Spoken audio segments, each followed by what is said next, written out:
Congresswoman Karen Bass is serving her first term, represents California's 33rd district, which includes Los Angeles, serves on the Budget Committee and the Foreign Affairs Committee. Donna, an independent in St. Louis. Good morning. Morning. Hi, Donna. Hi. 4 brief points. Number 1, you all should extend the payroll tax cuts and unemployment benefits indefinitely until you all deal with our real problems.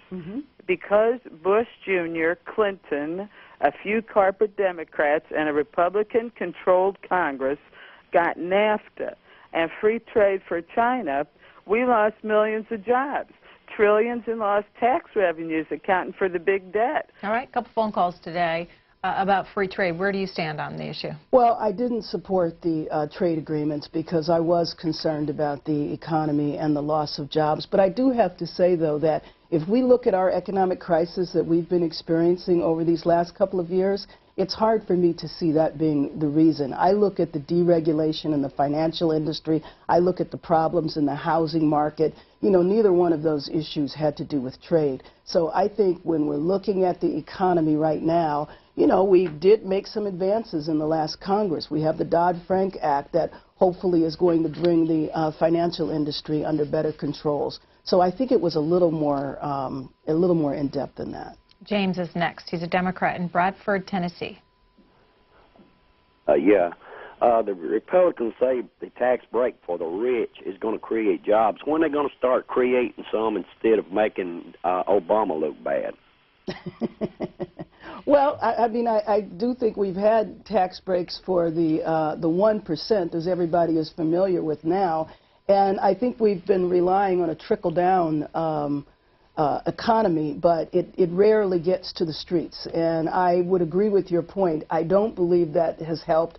For a party that is very, very concerned about the deficit, we all know that if the Bush tax cuts were ended, it would make a serious dent in the deficit. And so I think it's a bit of a contradiction. It hasn't produced jobs, and it impacts the deficit. Are you in favor of ending the Bush tax cuts Absolutely. for everybody? For Absolutely. everybody. Well, I'm in favor of ending them for the top, and I think we need to examine whether we end them for everyone, because it would hit the middle class. And so next year this time, depending on the economy, where the economy is, would impact my decision as to whether or not it's for everyone or whether or not it's just for the 1%.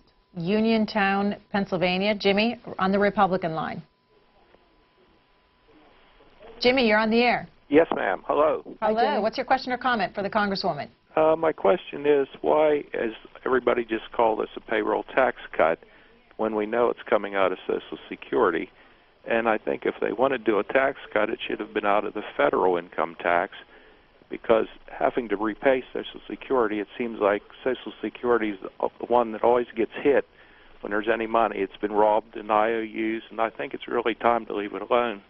And to Jimmy's point, Mark Kirk was our guest on Newsmakers this past weekend, and he said it's wrong to keep calling it a payroll tax holiday, that's buying into the political language. What we should be calling it is reductions to the Social Security contributions. Well, it would be a reduction to Social Security contributions if we weren't paying for it. And the reason it's called a holiday is because it's meant to be temporary. We'll go next to Houston, Texas. Independent caller, go ahead.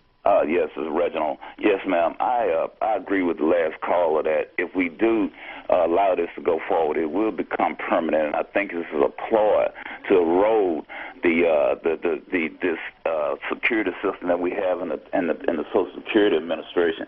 And if Congress allows this to go on, like they did with the Patriot Act, they passed the Patriot Act without even putting up a fight. If they pass this bill, this would be another black eye, along with they passing this war bill with all those attachments and eroding security. If they know this, they need to be proactive or they need to get another job. All right, let's leave it there. Let's take the point, though. He's concerned that this becomes permanent, that this Congress just keeps extending it and extending it. Right. I don't believe that it will become permanent. I believe that the reason we are doing it now and the reason it's important to extend it is because, again, our economic recovery has been slow.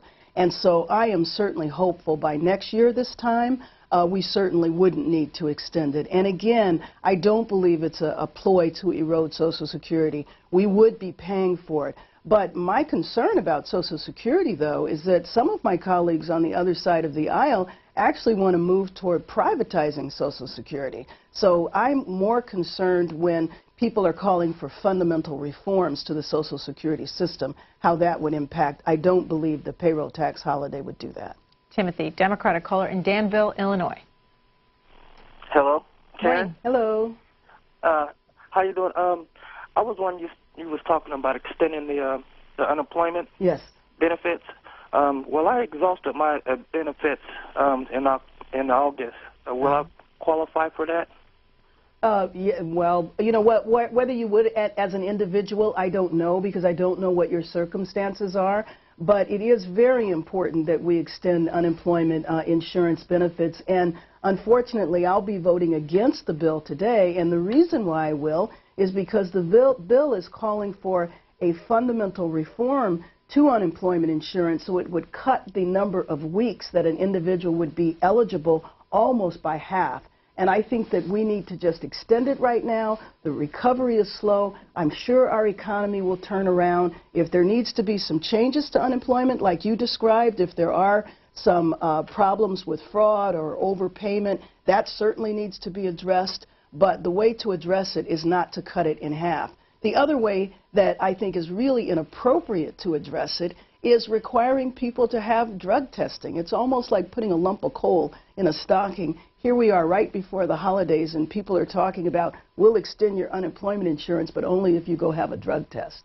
What about education and training tied to these unemployment benefits? Elizabeth Morgan has this tweet. Let's get training and education programs added to unemployment benefits to move people forward. It will help all of us. I always support education and training, and as a matter of fact, if we would pass the jobs bill, it called exactly for that.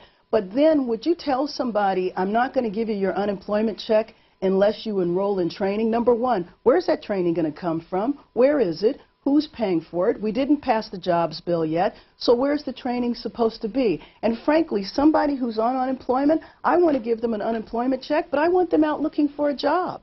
So I think that we need to do two things. Pass the unemployment extension. We also need to pass the jobs bill. Republicans argue, though, this legislation that's going to get a vote today does incentivize people to go out and get education training and start looking for a job. But where are they going to get the education and training from? We haven't passed the jobs bill. So that has education and training in it. So to tell someone that they're supposed to go out and get education and training, how are they going to pay for it? With their unemployment check? Training isn't free. Community colleges aren't free. You have to buy your books. You have to register for class. So what are you supposed to do? Roy's next, a Republican in Boulder, Colorado. Good morning. Good morning. Representative, I'm curious about unemployment. I was fortunate or unfortunate to live through the Carter years. That was when I was primarily employed. I refused to take unemployment. I worked as a janitor. I worked picking up garbage. I literally did those things for months on end. And it didn't bother me to do it. I don't think anyone should be given anything free. People do not look for work after about 3 or 4 months. They may look a day or two, a week. But they should give back to us during the time they're unemployed. In other words, they should do something for their money. Why are we assuming that people who are unemployed are doing nothing? I mean, I just don't accept that. And frankly, the cost of living, and I remember the Carter years too, the cost of living was a heck of a lot cheaper then. So somebody who is going to be on unemployment and they're only going to look for a job for a couple of months, unemployment insurance, I don't believe, covers most people's rent. So, you know, it's a question of being homeless. I just don't agree with that. You're a no vote today. How many Democrats do you think will be voting no? I think the overwhelming majority of our caucus is going to vote no. I don't know how you could vote yes on a bill that would cut the number of weeks that a person would be eligible for unemployment. It's just not acceptable.